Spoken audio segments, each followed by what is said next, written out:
રવિવારે AI એક્સપ્રેસની Surat Dubai સુરતની 180 સીટરની flight શરૂ થઈ.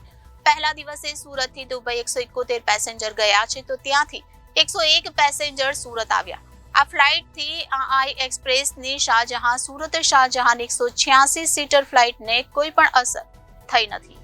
રવિવારે એઆઈ એક્સપ્રેસની સુરત દુબઈ સુરતની 180 સીટરની ફ્લાઇટ શરૂ થઈ છે. પહેલા દિવસે સુરતથી દુબઈ 171 પેસેન્જર ગયા છે, તો ત્યાંથી 101 પેસેન્જર સુરત આવ્યા છે. જોકે આ ફ્લાઇટથી એઆઈ એક્સપ્રેસની શાહજહાંની 186 સીટર ફ્લાઇટને કોઈ પણ અસર થઈ નથી, કારણ કે સુરતથી શાહજહાં 186 પેસેન્જર ગયા છે અને ત્યાંથી 134 પેસેન્જર સુરત આવ્યા છે. સુરતથી શાહજહાં 186 પેસેન્જર ગયા. આ ઉપરાંત 2 જાન્યુઆરી સુધી air India express Bangalore Surat Dubai Surat Bangalore 2 flight operate કરશે, તો 9મીથી હૈદરાબાદ સુરત દુબઈ સુરત હૈદરાબાદની ફ્લાઇટ ઓપરેટ કરાશે, જે ફ્લાઇટનો પણ સમય એર ઇન્ડિયા એક્સપ્રેસે જાહેર કર્યો છે. એટલું જ નહીં, પરંતુ તેનું બુકિંગ પણ શરૂ થઈ ગયું છે. Reporter Arvind Rathod, Janadesh news, Surat.